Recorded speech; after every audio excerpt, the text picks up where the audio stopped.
I know that I will have a competitive election next year, even though I don't know who the opponent will be just yet. In 16 months, Governor Gretchen Whitmer will be up for re-election. Running against who? That's still unclear. From Grand Rapids. Some fringe candidates, Austin Chang, Ryan Kelly, and Bob Scott, have filed to run.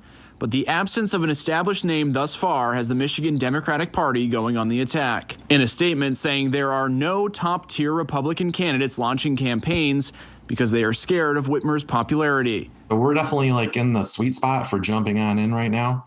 I'd make an argument, though, that the pandemic has turned a lot of that on its head. Republican consultant John Selleck says not only has the pandemic delayed a legit GOP challenger from surfacing, but it's also became the main focus of the 2022 campaign. And he thinks it makes Whitmer more vulnerable than a typical sitting governor. The pandemic has made the election at this point pretty much a referendum on Governor Whitmer. Some names have been thrown around as of late, among them former Senate candidate John James and conservative media personality Tudor Dixon. Both are in the non-office holding mold the GOP could be looking to fill. They need to have a candidate who ideally is an outsider or hasn't been in office long. They need the election to be about Governor Whitmer and the choices that Governor Whitmer made and how they turned out. But an even bigger name is grabbing headlines as of late. Is it going to take time? Yes, it's going to take time. But Politico reporting RNC Chair Ronna Romney McDaniel has floated the idea of leaving her post to challenge Whitmer.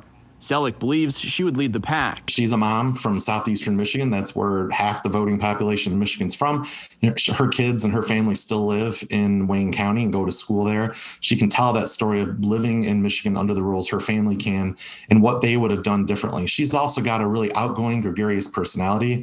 She's developed an immense amount of political contacts, and that means a lot of fundraising. One of a few field-clearing candidates that could hop in the race and lock up an eventual nomination. Like Candace Miller, like Ronna, like John James, that would definitely occur. But like I said earlier, I think the party is susceptible or open to considering an outsider or a multitude of activist candidates. And we could see a multi-way primary that is a fight all the way through to wherever the primary date ends up being, if it's in June or August. For Fox 17 News, I'm Aaron Parseghian.